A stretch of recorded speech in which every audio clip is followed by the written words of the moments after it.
Está Claudio Narea, miembro fundador de Los Prisioneros, una figura consular de nuestra música, y con su hijo, con el Dani, cientista político, músico también. Yo debo confesar que me impresiona verlo tan grande porque lo vi de guagua, lo conozco desde esa época, entonces verlo tan gigante es como impactante. Tiene, tiene un hijo de 15 años. ¿Puedes creer? Uy, qué Mi nieto. impresionante. El Dani, wow. Bueno, el Dani, aparte de ser un cientista político muy serio, un académico, primero de su generación en la universidad, me acuerdo que el padre siempre me mandaba fotos ahí de cuando estaba en la graduación y recibiendo el premio. Lo mismo pasa con el Juan Pablo, su otro hijo, que es un abogado también de alto nivel. El Dani no puede evitar la carga genética de ser músico y tiene una banda buenísima que se llama Los Psiconautas, que desde ya les invito a revisar. Me encantó vi uno de tus videos, Nadie es como tú, lo encuentro una súper canción, que seguramente ahí tu papá no te orientó mucho de cómo promocionarla, porque es una súper canción, debería sonar muchísimo. Sí, Y gracias. sí, y bueno, Qué lindo. y vamos a hablar un poquitito de cómo se generan estos mundos, ¿no? Entre un padre tan importante, un hijo que también declara su vocación por la música. ¿Cómo ha sido el proceso? Es una conversación abierta, libre, la gente puede preguntar, ojalá así sea, pero quiero que se sientan de esa manera, como lo más relajado posible. Bueno, la primera pregunta obviamente es para el Dani. ¿Cómo ha sido tu vida siendo el hijo mayor de una persona tan influyente, tan importante como Claudio Narea en nuestra música? Cuando era pequeño fue bastante difícil para mí, porque me generó cierta desconfianza respecto de del amor que recibía de las personas, cuando era adolescente, digamos, que fue cuando me di cuenta de que mi papá era famoso. Antes de eso tenía alguna noción, pero no sabía qué tanto. Cuando me di cuenta fue en el Nacional, cuando escuché ese sonido de mar del Nacional, todas las voces de las personas, y me impresionó, y bueno, de ahí partió todo, y como te decía, me generó una cierta sensación de inseguridad al principio, pero luego con los años, ya, de hecho, agradezco, soy un privilegiado de haber tenido eh, acceso a la música tan fácilmente, a instrumentos, a entender cómo se graba. O sea, estoy muy privilegiado de haber nacido en la casa donde nací, en muchos sentidos. ¿Cómo era un día normal en tu casa? En un día justamente cuando eras niño, cuando la dinámica de las casas ordinariamente es, no sé, tomar desayuno, ir al supermercado y qué sé yo. Cuéntanos un poquitito, ¿qué cosa diferenciadora tenía tu casa respecto a otras casas, la de tus amigos? Bueno, yo no conozco mucho las casas de mis amigos, cómo fueron, pero sí sé que mi casa y de mi hermano, era una casa en que mi papá nos preparaba el desayuno, siempre. Nos Ajá. preparaba un desayuno nutritivo. Nos hacía juguito de naranja con zanahoria y nos despertaba para ir al colegio. Y ese era un acto muy cariñoso que todavía recuerdo. Qué lindo darme cuenta que lo recuerdo. No había recordado hace tiempo. Y, y pucha, mi papá siempre ponía música los fines de semana. Y bueno, siempre nada, como siempre ponía música desde la mañana, en verdad. pero pero el fin de semana me acuerdo más cuando ponía más música durante todo el día. Yo podía escuchar los diferentes estilos que en ese tiempo le gustaban. Cuando yo era niño escuchaba harto jazz, harto blues, y también los Beatles, el rock obviamente, que de alguna forma influyó también mi gusto. Oye, Claudio, ¿y Ajá. cómo era ser papá con la presión de ser un prisionero? ¿Cómo te sentiste ese proceso? Eh, no, no sé si, a ver, la verdad es que nunca sentí, en algunos momentos sí, digamos, la presión de ser uno de los prisioneros en algún momento sí. Pero ser papá para mí era algo, o sea, yo quería ser papá. Cuando el Dani venía en camino, yo estaba muy entusiasmado. Y como que es mi mundo natural, creo yo, tener una familia y tener hijos alrededor. Yo también me acuerdo de eso, que yo era, digamos, la policía de los dientes era yo. O sea, lávate los dientes, lávate los dientes. También el ir a comprar naranjas para hacer los jugos, ¿cachai? Era como una cosa que había que hacerlo. No se podía, no podía no tener el jugo en la mañana. Eh, yo creo que era no sé, tal vez la vida, digamos, de ser papá y de estar metido en la música, no sé si se acordarán un poco, pero yo tenía un poco más libre el tiempo que otros papás, pienso. Porque, aunque en esa época, cuando el Dani estaba chico y Juan Pablo nació también, había que estar produciendo, porque en el fondo llegó la democracia y también llegaron los problemas. O sea, no es que lo que estuvimos peleando en los años 80, porque también de alguna forma también estuve ahí en esa pelea, pero nosotros quedamos como músicos, quedamos fuera del sistema también. Entonces en los años 90, por ejemplo, era batallar y yo no sé si tuve tanto tiempo cuando estaban tan chicos, pero en ciertos momentos llegué a tener un poco más de tiempo para estar con la familia.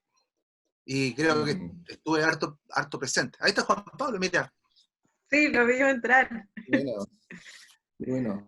Bueno, Oye, Klaus, ¿y tú sentiste que, o empezaste a mirar cuando eras padre de niño, si el Dani, si el Juanpa tenían aptitudes musicales, o te ibas fijando en eso? ¿Te gustaba la idea de que ellos también fuesen artistas, o al revés, no querías por ningún motivo que fuesen artistas?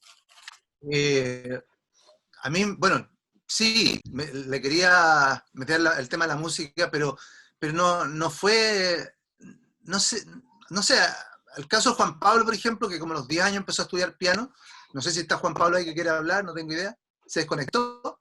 Sí, Me estoy se cambiando porque creo que desconectó. Estaba tomando Ya, desayuno. bueno, el ahora Juanpa sí. lo metimos a estudiar piano, como a los 10 años. Y Ujú. aprendí ahí, la verdad es que lo que aprendió le sirvió, no sé cuánto tiempo habrá estudiado, unos 2 años por lo menos, y le sirvió y él es bien músico, siempre está inventando melodías y está grabando. Al Dani, me acuerdo que yo le mostraba un poco la guitarra, se la trataba de enseñarle, pero no estaba muy entusiasmado. Y le regalé una guitarra como a los 15 años, ¿no, Dani? Sí, Una guitarra eléctrica. Y, 14, y 15 de años. poco empezó, yo creo que el Dani empezó a tomarle el peso a la música bastante más tarde, no sé cuándo él se acuerda que fue, pero como fue lento el camino del Dani y el Juanpa fue más rápido. Se entusiasmó con el piano, ya no sé, para el Estadio Nacional ya tocaba sus cosas, digamos, el Juanpa, estaba chico, Sí. y después empezó a componer. Entonces, el Dani yo creo que fue un poco más tarde, no tengo idea cuándo fue, pero tomarle el peso y hacerlo más en serio fue hace no tantos años. Sí, Oye, Dani, sí. ¿y sentías que cuando ibas haciendo tus primeras canciones o tus primeras letras, sentías como una especie a lo mejor un obstáculo, que es el hecho de ser hijo de un famoso en la música, a la hora de que se te reconociera lo que estabas haciendo? ¿Sentías Mm. como que, o te hubiese gustado a lo mejor no haber vivido esa realidad? ¿Cómo te viviste ese proceso? Ay, me gustaría decir una cosa antes de eso. Sí. Em, que mi proceso fue un poco más lento porque yo era un niño que pensaba mucho Ujú, y también tenía mucha fragilidad. ujú, Sentía que cuando me invitaba a tocar guitarra era como una imposición. ujú. Y, y como yo iba creciendo y me di cuenta que me gustaba la música de a poco, eh, me empecé a entusiasmar con algunas canciones en medias grunge que a mi papá no le gustaba mucho, un rock que a mi papá tampoco le gustaba mucho. Entonces me encerré un poco en mí mismo, no tuve clases de nada, hasta bien grande, que decidí aprender a cantar. Y ahí como que se me abrió un poco más la mente. cuando decidí abrirme al canto. Pero bueno, respondiendo un poco a la pregunta tuya, el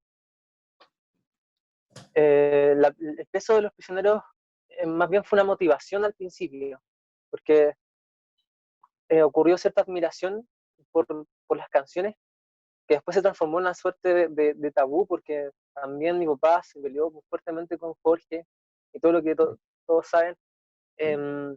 Y bueno, yo lo dejé de escuchar ahí, pero en ese momento fue un impulso para mí. O sea, a mí me motivaba ver a mi papá contento y tocando en esos lugares en los que tocó. Fueron muchos que conocí, que estuve en hoteles ahí en el sur, en la playa. Así que eso fue más bien una motivación.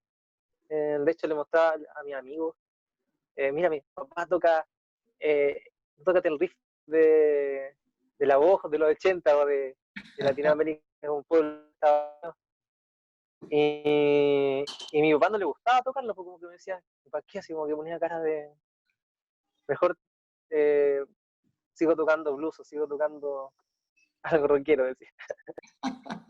Rockabilly.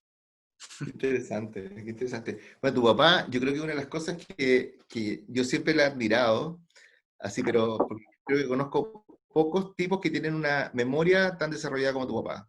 Entonces, se acuerda, pero de todo, de las fechas, de los días, es bien impresionante, es bien impresionante. Entonces, Tiene mucha conciencia de eso, de la tiene, historia suya de musical. sí, y tiene una flexibilidad a la hora de ser un creador que a mí me impacta, porque le pueden gustar los Clash, por ejemplo, y le puede gustar un blusero muy técnico, y le puede gustar la música africana, y esas cosas probablemente la gente las desconoce porque es un investigador. Me acuerdo que tenía un programa de blues en una radio, Rock and Pop. y la Rock and Pop, me acuerdo de No ese era un programa de locutor. blues, era un programa que abarcaba todas las músicas. Sí, De pero hecho, era muy loco porque podía tocar, me acuerdo ahí donde Marcelo Aldunate haberle preguntado si era posible hacer un programa donde pudiera tocar a John Coltrane, a Metallica, a Chuck Berry, a los Beatles, a Violeta Parra, y me dijo, sí, por supuesto. Entonces así fue como logré tener durante 2 años este programa que la gente decía que aprendía mucho. Yo, la verdad es que yo simplemente quería disfrutar de la música, y la gente, como yo tocaba música que no conocía y hablaba de cosas que no estaban, digamos, mencionadas en muchos lados, la gente decía que aprendía. Así que yo era feliz con eso. como hace Perdón, falta gente que toma decisiones como Marcelo Aldunate, que lo mencionaste recién, Sí. que toma riesgos, que probablemente no le importó medir los resultados de audiencia ni nada, sino que privilegiaba el contenido artístico. Y bueno, un saludo a él también. Claro. Pero yo me acuerdo eh, que había algo por lo cual se te reconocía, independientemente de tu estatus de músico famoso, era por tu conocimiento del blues. O sea, te transformaste en una voz bastante autorizada en ese tema, ¿no? Y es raro porque la gente creería de que un músico tan famoso como tú es un consumidor de mucha música, que lo eres, de hecho. Uh-huh. Pero ¿cómo haces foco en el blues? Porque estuviste mucho tiempo metido en eso y sigues en eso. Sí, la verdad es que es loco lo que pasa, porque en realidad llegué a esa música que tal vez la gente piensa blues, no sé, piensa Eric Clapton, Steve Ray Vaughan o qué sé yo. Claro. Ese es un estilo de música más actual, de blues más tal vez comercial o qué sé yo, pero que no tiene nada que ver con el blues y con la música con la que yo me encontré después de leer una biografía de los Beatles. El año 87 fuimos a tocar a Buenos Aires con Los Prisioneros, estaba la feria del libro, y yo me compré el libro Shout, Gritad, los Beatles.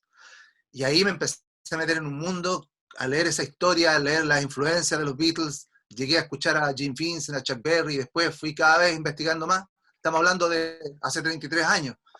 Cada vez yendo más para atrás y buscando la música que no estaba en ningún lado. Es verdad que soy un poco obsesivo con el tema, me gustó tanto la historia, porque por ahí va, la historia de los músicos, luego la música, del blues al jazz, al gospel, de ahí empecé a leer sobre la esclavitud, que esto es bien importante, porque en el fondo esa música es una música un poco triste, pero que fue compuesta en una época donde la vida era tan dura que no lo podemos ni imaginar nosotros. Y de ahí de la esclavitud me pasé a África. Me empezó a entusiasmar también y eso tiene que ver también con el empatizar con el sufrimiento humano, creo yo. Me provoca un gran interés el saber cómo ha sido la vida de las otras personas, lo difícil que ha sido, y también lo puedo aplicar en el día a día, hoy. Creo que, no sé, lo que está pasando hoy día con la gente que no tiene que comer, la gente que no tiene trabajo. Eso tiene que ver. Yo creo que en la música la relaciona siempre con la vida de las personas. Qué lindo. Gaby, Qué lindo. estás con tu micrófono. Ah, No, Perdón, le Gaby. estás haciendo una pregunta a Daniel y Sí. yo estaba hablando con el micrófono apagado. Daniel, y cuando tú escuchas a tu papá hablar, como lo que le dice Cristian, como este bagaje cultural, musical, este abanico que tiene al final de música de influencia, ¿cómo lo ves tú? ¿Tú lo sentías y así? Porque yo que también quiero poner en contexto que tú eres cientista político, o sea, alguien podría creer que eres músico o que eres igual que hiciste la misma carrera que tu padre, pero tú te diste una vuelta larga para llegar a la música, pero la música ha estado siempre, independiente que tu padre sea un músico conocido, él le gusta la música y la música siempre ha estado presente en tu vida. Entonces, ¿cómo lo ves tú con esa influencia y en qué estás tú ahora también en este descubrimiento musical? Gracias, es una pregunta bastante amplia, son varias preguntas en verdad. Sí. Pero mi papá me influyó musicalmente, sí, pero también no olvidemos que mi papá, no sé si ustedes cómo se llevan con sus papás, pero uno hereda de los papás rasgos, virtudes, pero también hereda miedos, hereda inseguridades y también dinámicas de cómo nos relacionamos con el resto. Entonces, en ese aspecto, yo fui reticente al principio, como les decía, pero también tuve acceso a música, como él bien dice, donde él era busquilla y bastante obsesivo por lo que veo, que él lo reconoce, es obsesivo, pero también eso implica que tiene una mente como enciclopédica en el Claro. aspecto musical. Entonces, ahí encontramos bandas que me gustan, como The Stranglers, que son medio raros, o sea, como que no los conoce todo el mundo, solamente personas que como que buscan un poquito más y lo encuentran. Y a mi hermano lo influyeron mucho en la composición. En The Stranglers tienen hartas melodías muy complejas y muy lindas en el teclado. Y bueno, también el blues a mí nunca me llamó tanto la atención, pero ahora cuando escucho a mi papá hablar de que relaciona la música con la vida, con el sufrimiento, en este caso, porque eso es un tema muy profundo que me interesa, que ahora lo veo de grande y digo, bueno, sería buena idea quizás retomar el blues, porque el blues que acá se escuchaba en la casa era el blues negro, y, no era... y acústico, música grabada entre los años 20, 30, 40 principalmente. O sea, no es la música que suena, es música folclórica en el fondo. De hecho, el gran folclorista norteamericano Alan Lomax, que descubrió a Lead Belly, a Muddy Waters, Son House, también grabó la Violeta Parra. La grabó él, el mismo tipo que descubre a Muddy Waters. O sea, es muy loco. Qué bacán. Cuando uno busca esas relaciones, y es música folclórica. El folclore siempre te nutre, está lleno de folclore súper interesante en todos lados. A ese blues apuntamos nosotros cuando hablamos. Sí, sí, ese es el blues que yo conozco, un poco, Sí. porque mi memoria no es como la de mi papá, mi memoria es un poco más agitada, más ansiosa. Mi papá le ha puesto mucho amor y mucha atención y mucha presión a esa relación que existe entre el sufrimiento de los negros, principalmente con la esclavitud, y la música. Y también el rasgo obsesivo lo he visto otras veces cuando llegó a la música africana. Se quedó mucho tiempo en la música africana y era lo único que escuchaba. Sí, eso yo también te doy testimonio de ese perfil No, psicótico de tu padre. Sí, no, es autista. pero saben que la música, a mí me gusta mucho tipo de música, o sea, no es solo eso, o sea, tal vez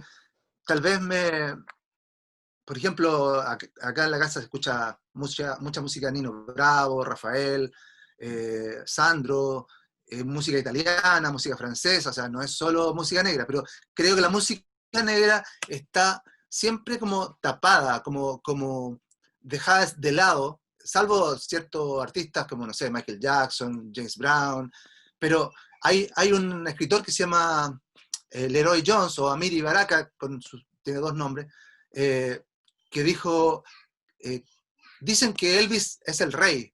Entonces, ¿quién es James Brown? ¿Dios? Porque la diferencia de artista, de lo artístico entre Elvis y James Brown es gigante. O sea, James Brown es un tremendo artista al lado de Sí, cualquiera y no es tan mucha producción. importante a la hora de los recuentos. Siempre Mm. el rock es blanco. Para los medios el rock es blanco. Nirvana, Pearl Jam, los Beatles, Elvis, pero la música ha sido hecha por los negros mucho antes que las grandes estrellas hayan popularizado esto. De hecho, hay que darse cuenta cómo cantan, pues. Claro, Cantan increíble. el Tienen grito, una facilidad. el grito, Totalmente. el rock fue puesto por los negros. Es una imitación que Paul McCartney imite a Little Richard, es uno lleno de todos los demás cantantes que ocupan el grito que fue copiado de los negros. Los negros lo hacían. Antes había puro Frank Sinatra, puro Dean Martin. El canto blanco era, y estoy mencionando cantantes buenos, pero está lleno de cantantes mediocres que eran populares, que eran cantantes, buenos cantantes, pero no había alma ahí. El alma llega a la música cuando aparece la música negra.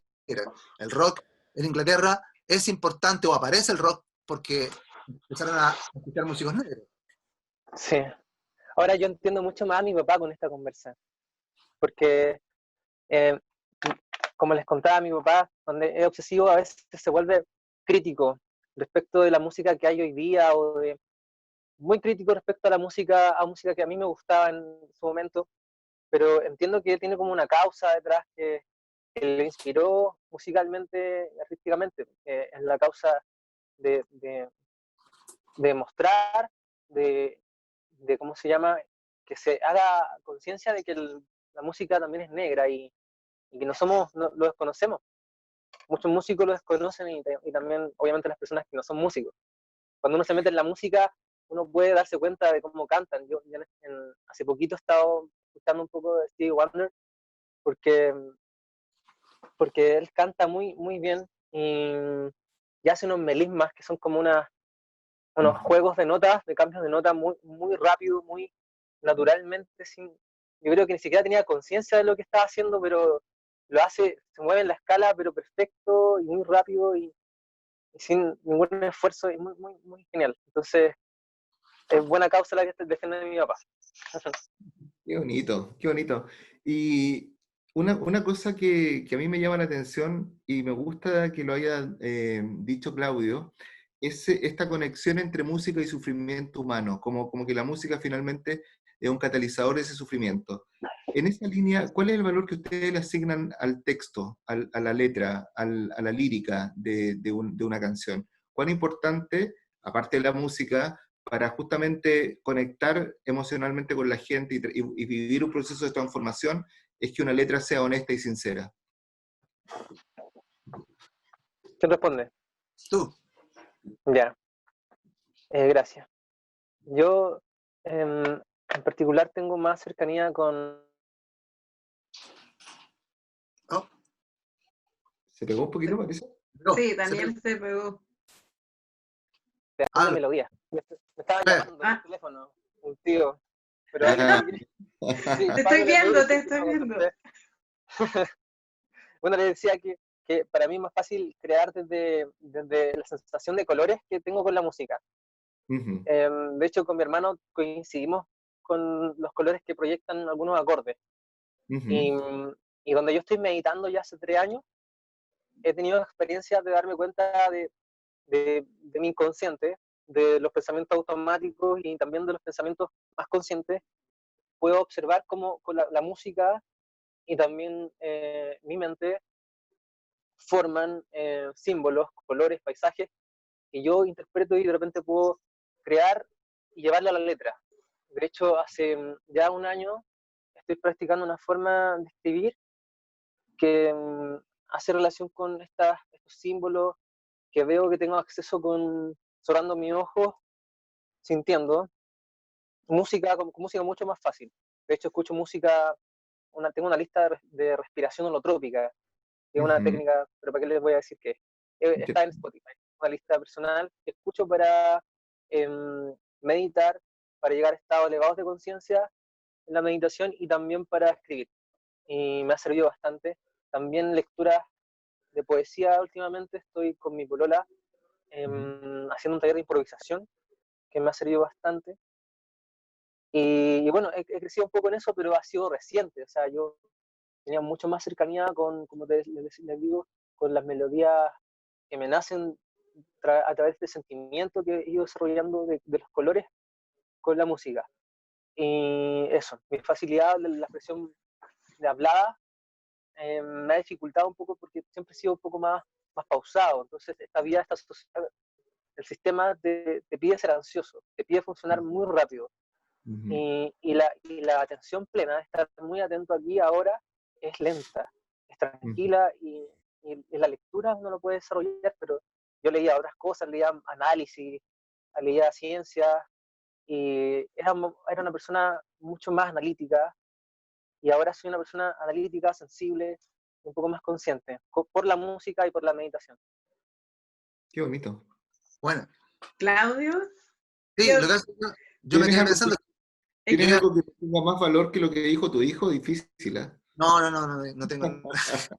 Lo que hace es que lo que él dijo es que, no sé si todo el mundo sabe eso, pero tiene un nombre, ¿no? Eso de escuchar una música y tener el color de la música, tener claridad que esta música es más azul, esta música es más roja. Yo lo desconozco, pero entre mis hijos, los dos, esta música es como más azul, está más naranja, más celeste. Yo no entiendo qué están hablando, pero ellos se comunican muy bien así. Así que eso quería acotar. Es Sí, muy lindo que en estos diálogos sinestesia. que estamos motivando desde el City Lab, probablemente se tejan conexiones que en el ámbito cotidiano, ¿no? En la vida de padre a hijo, no se dan. Sí, Lo digo como experiencia personal también. Yo tengo un hijo que me di cuenta que es un poquito menor que el Dani y que está ahora tratando de grabar su primer disco también, pero, buena. pero terminando otra carrera, el estudio de literatura. Pero sin embargo, se lo decía a Claudio hace algunos días, me daba cuenta de que yo probablemente por mi desarrollo dentro de la industria, era un factor que lo podía haber inhibido en haber partido su proceso antes. En ese sentido, lo estoy apoyando y estoy tratando de no entrometerme, pero sí darle todas las herramientas posibles. ¿Tú crees, Dani, que partiste a una edad precoz en el tema de la música, en decidirte a ser músico, o crees que por esta visión pausada de la vida, tomaste la decisión de partir un poco más tarde, justamente respetando tus tiempos internos? Sí, yo creo que es más lo segundo, pero me costó darme cuenta. Ujú, Sí, he sido una persona un poco más lenta, pero no implica que mi proceso de pensamiento lo sea. De hecho, ujú, creo que es muy agitado y por eso ujú, mismo me hace dudar mucho. ujú, Sin embargo, las enfermedades en mi caso me ayudaron mucho. Me ayudaron ujú, mucho a tomar conciencia de esas inseguridades que me estaban bloqueando. Por ejemplo, en el canto, cuando aprendí a cantar, yo estaba muy limitado porque tenía el colon irritable. El ujú, colon irritable duró, entre 5 y 6 años. Era un dolor muy punzante que sentía todos los días. Y yo tenía la motivación de cantar porque tenía un cantante en ese tiempo que era muy irresponsable. Se ujú. creía rockero, rockstar desde antes. No llegaba ebrio, etc. Entonces yo decidí aprender a cantar y me daba miedo porque me dolía mucho el estómago, mucho. Entonces me di cuenta que cuando me motivé y me inspiré con una profesora muy buena que, con la que mi papá me presentó. Ujú. Estuve como 3, 4 meses en clases con ella y me bastaron. Fue demasiado motivadora. De hecho, yo creo que le debo mucha gratitud a ella, que quisiera expresarle ahora en este momento que la quiero y que le agradezco ese proceso porque me ayudó a conocerme a mí mismo, el coro inevitable y aprender a cantar, porque el aprender a cantar se trata de dibujar la voz que uno quiere, la voz que identificas en ti mismo, que es más bonita. Es decir, por ejemplo, los vibratos a mí me gustaban. Entonces me salían naturales y dije, ya, esto me gusta, lo voy a dejar. Y escuchaba Size or Sister o Queen o Muse y decía, me gustan los falsetes también. Entonces voy a imitarlo y me salía. Empecé a motivar y dije, mi voz es alta, ¿sí? Y empecé a poner, ya, voz nasal. Iba con un cuaderno en la micro y escribía, esta voz es nasal, sí, y yo cuando hago esta canción también es nasal, entonces voy a empezar a darme cuenta de que este rasgo lo puedo usar y es bonito. Entonces empecé a construirme y a dar cuenta que también la forma de hablar era muy ansiosa y que era bien darme cuenta, era muy bueno darme cuenta de eso, independientemente de que eso me puede generar algún grado de inseguridad, pero me doy cuenta. El darme cuenta, hay un proceso de aceptación y también de perdón, no se va atrás cuando la relación del papá, ahí donde uno aprendió las inseguridades, muy entretenido eso. Qué bonito. Bueno, ahí me fui en la bola. Ayer teníamos un lanzamiento de un EP de Dulce y Agraz, de una chica muy talentosa, y ella planteaba la importancia que había significado en su vida y en su desarrollo artístico el haberse decidido a ser parte de un taller poético y de revalorizar la poesía como parte de una acción concreta en su música. Y hablábamos harto sobre eso, y decía que para ella la música era un ejercicio de responderse las preguntas fundamentales de su vida, y que por lo tanto la fama y todas esas cosas eran secundarias. En el caso de Los Prisioneros, Claudio, ¿sentías que las letras tenían una finalidad específica, y por lo tanto que era representar una pulsación social, o era más un acto de honestidad de simplemente decir las cosas que ustedes querían decir en ese momento? A ver, repíteme las dos alternativas. Una era acto de honestidad. Una era si era hacer como una letra que fuera emblema de la gente o lo que la gente quería escuchar, o sea, como representar la angustia, la molestia por todo lo que estamos viviendo, o realmente era un ejercicio de honestidad que venía de ustedes. Es que yo creo que el Claudio de los 80 me inclinaría por decir un acto de honestidad.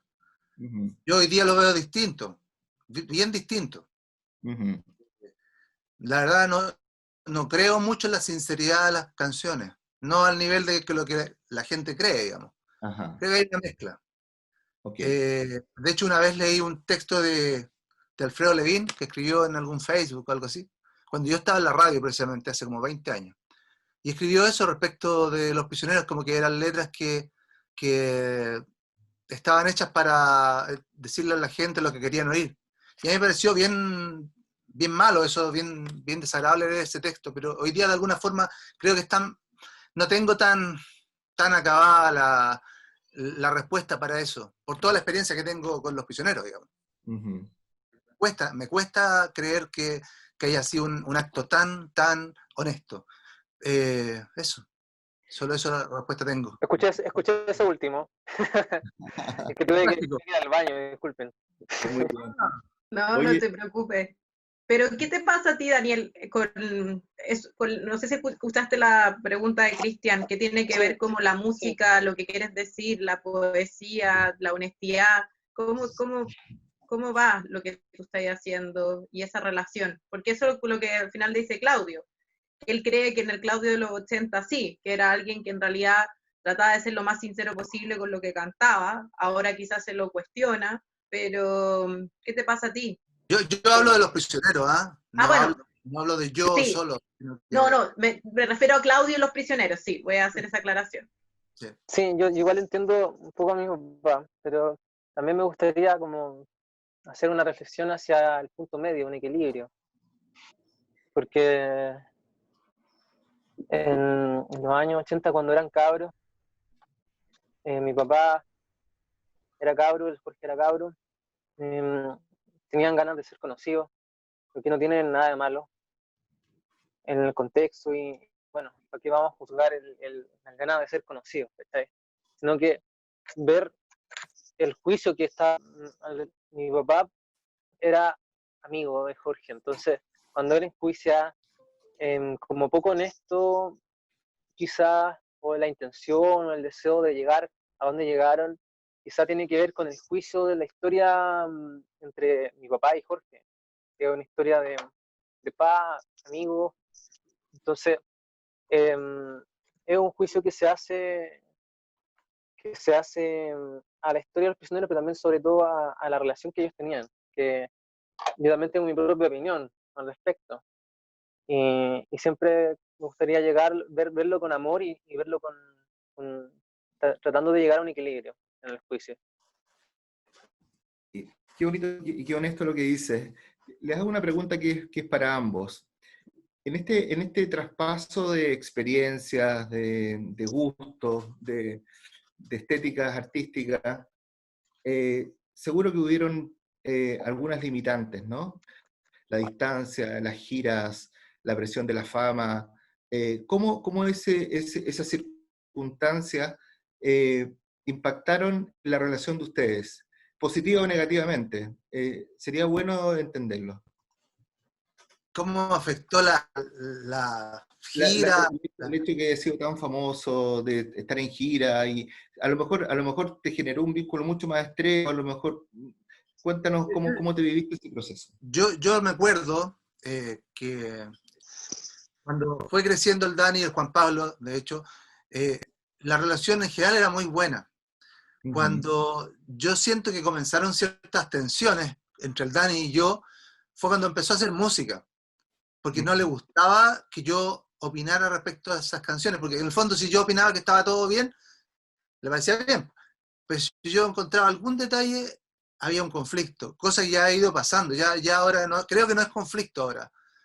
Creo que el Dani ha ido madurando lo suficiente como para que yo le pueda decir, sabes qué, yo creo que esta canción, esta parte no está tan buena, y creo que ahora el Dani lo puede entender, porque nunca fue mi afán de tirarle para abajo el proyecto, de tirar para abajo la canción o tirarle para abajo a él.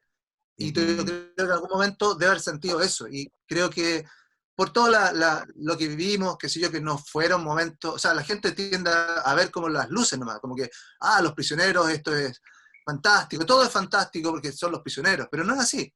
Hubo momentos muy duros, hubo momentos donde, por ejemplo, en mi salida de los prisioneros del año 2003, fue súper desagradable todo eso, o sea, y creo que el Dani, que tenía, no sé, 16 años, lo resintió, o sea, fue pesado.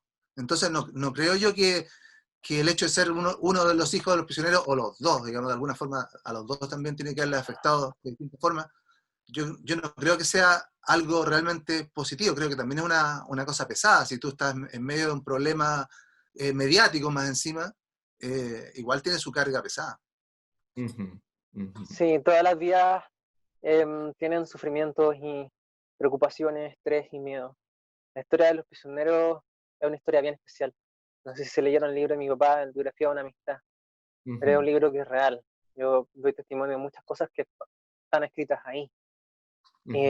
Es difícil, fue difícil, la fama es poder. Es igual que ese dicho que el poder corrompe, Claro. es bueno. Yo creo que la fama también corrompe, pero corrompe si tú no estás tan preparado, si tú no tienes un corazón tan entrenado. La compasión, el amor, no son solamente sensaciones que se sienten con la familia o con la pareja. También es algo que se puede entrenar y es algo que debiéramos traer aquí al presente y modificar nuestro lenguaje incluso, hacerlo más amable. Entonces, sobre la pregunta, yo concuerdo con mi papá, pero también me gustaría hacer el énfasis en que Jorge es una persona que probablemente recibió mucho daño también y se hizo mucho daño él. Entonces, el daño que uno lleva adentro también se puede expresar en las relaciones con los demás. O sea, mírense ustedes también cuando tienen rabia o cuando tienen ansiedad. ¿Cuánto escuchan a los demás? ¿Cuán amables son al responder? Entonces, en verdad, trato de ser mucho más cuidadoso con los juicios hoy en día. Y sobre la música, decir que sí, mi papá, yo reaccionaba muy defensivamente ante la creación musical mía y de mi hermano, la defendía, porque me parecía que estaba bien. Pero aprendí con mi papá que hay una estructura que es mucho más amable al oído, que es la estructura del pop, que es A, B, C, B, que yo tenía coros complejos al principio. ¿Y para qué en realidad si la gente le gusta mover la cabeza, entender una idea y repetirla? Si es que estaba haciendo música popular. O sea, Claro. Claro, sí que estaba haciendo música popular. Y yo yo me hacía, acuerdo, claro, trataba de hacer tenía, música yo pop. decía, pero aquí este coro es un coro muy largo, aquí hay dos coros, o es un coro y un cambio, pero no, este coro va evolucionando, ese tipo de cosas. Claro, al comienzo era un choque, no, Claro. no se podía. De hecho, por eso también yo dejé de participar ya. Jaime Medel, que también es un gran amigo, fue quien los ayudó hacia adelante con el proyecto y yo me mantuve desde lejos apoyándolos igual, pero era muy difícil para mí poder opinar sin que Daniel se enojara, entonces ya preferí no hacerlo más. Pero ahora lo opino, ahora sí he vuelto a opinar. Ha Interesante cambiado la... conocer, interesante conocer los misterios así como imbricados que se generan entre padres e hijos creadores por naturaleza. La Gaby tiene preguntas del público, así es que vamos No, pasándoselas. pero es sobre lo mismo. Están hablando cómo ustedes, tú les haces observaciones, entonces alguien nos pregunta si en realidad trabajan ahora en conjunto o tienen una metodología de trabajo, si lo hacen o en realidad es Daniel llega y le dice, oye, Claudio, papá, quiero que escuché esto, quiero que pimponeemos ideas, ¿qué es lo que te parece? ¿Cómo fluye esa relación ahora que tú eres músico, Daniel?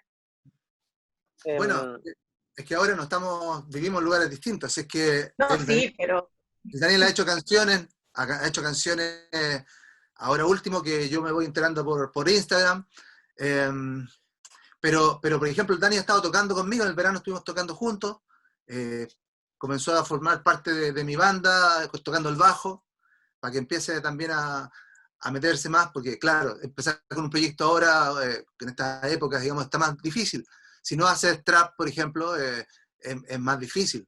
La gente hoy día está como cada vez un poco más idiotizada, escuchando unas cosas más mínimas, aunque hay artistas buenos de trap, debo decirlo, pocos, pero hay. sí, sí, bueno. Pero tienen esa relación, pero bueno, ahora tú te dices que te estás entrando, pero hay una relación, hay una metodología, hay algo, Daniel, que tú haces que... Hay metodologías individuales, po. O sea, Ya, mi papá tiene una metodología, yo tengo otra. Mi papá tiene un estudio, en el cual, como les decía, yo tengo suerte de ser hijo de él y voy a su estudio y puedo grabar algo.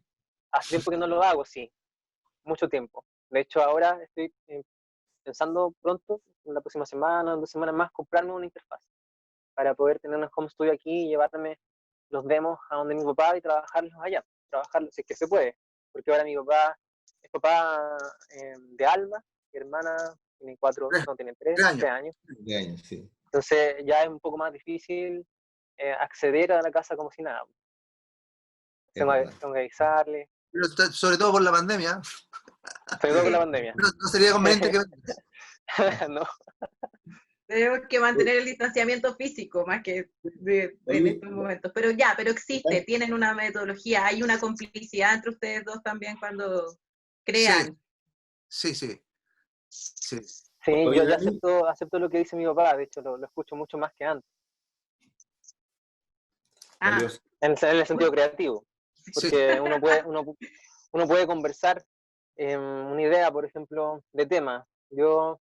A mí me salen mucho las canciones de amor, es muy cliché la weá, pero bueno, me salen. Entonces, Sí. a mi papá no le gusta mucho eso, pero A mí me gustan las canciones de amor, pero ya, no es algo que haya explorado. De hecho, una vez, hablando con Fernando Viergo me decía que él tampoco componía canciones de amor así, tal como eran las canciones de amor, ¿no? Salvo una, creo que me había dicho que había compuesto. sí, pero podemos comunicarnos mejor que antes, porque antes yo era muy reactivo y ahora no, porque soy más consciente de mí, me conozco un poco más, medito. me gusta cantar y estoy más abierto, más grande. Uno empieza a tener relaciones distintas ya con los padres a esta altura, y lo que decís tú, uno va viendo visiones, y también yo creo que los padres también tienen otra visión también de sus hijos también a esta altura de la Sí. vida, así que qué rico Uno se va escuchar eso planificando.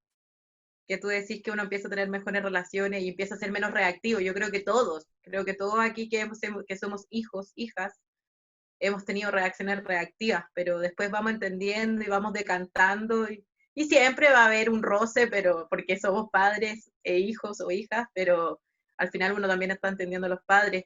Cristian, yo sé que nosotros partimos desfasados un poquito, pues son las 12:05, ya nos pasamos. Yo también veo a Sala ya, nuestro siguiente tallerista. No sé si Claudio, Daniel, quieren decirnos algo. Yo quiero preguntarle una cosa pregunta. última al Dani. Quiero que nos diga en qué momento cree que está Psiconautas y cuál es el próximo paso en el desarrollo del proyecto. Gracias, Cristian. Los Psiconautas es una banda que tengo con mi hermano. Y somos 4 en total. Isaí también, Matías en la batería, Isaí en el bajo. Estamos a punto de lanzar un EP, que son las 4 canciones que ya lanzamos, pero queremos agregarle otras 2. Y hacer el acto simbólico de poner el EP de los Psiconautas, el disco, aunque ya no se escuchan discos, Spotify, Deezer y todo eso barrió con la idea de los discos, o está barriendo. Hay gente que es melómana que siempre va a comprar discos, pero ese acto lo vamos a hacer, y espero también poder hacer un video colaborativo, y eso, pues, porque nos sigan en Instagram, los Psiconautas, @lospsiconautas. Oye, Dani, y así como hablaba que ayer hicimos el lanzamiento de Dulce y Agraz, estás invitadísimo para que cuando sientas que está maduro el proyecto, poder hacerlo con CityLab. Así es que siente que el espacio está abierto y las ganas también. Bacán, Cristian, te lo agradezco mucho. Voy a pedir tu contacto. Por supuesto. Por supuesto. Oye, ha sido un diálogo súper, Gabriela. pero muy, muy honesto, muy valiente también, que les agradecemos muchísimo por eso, por ser tan espontáneos, por ilustrarnos un poquitito la vida de ustedes. Generalmente a los artistas los conocemos a través de sus canciones y después deducimos cómo es la vida de esos artistas. Acá queremos dar la vuelta al revés, queremos que la gente conozca a los artistas y de ahí saque sus conclusiones, porque finalmente uno no solamente es militante de canciones, sino que también es militante de artistas y de la admiración que les siente. Así que muchas gracias por abrir ese espacio y bueno, estaremos ahí en contacto por lo del Dani y con el Claudio, como siempre, hablándonos día a día. Muchas gracias. Muchas gracias, Cristian. Muchas Todo gracias, bien. Gabriela.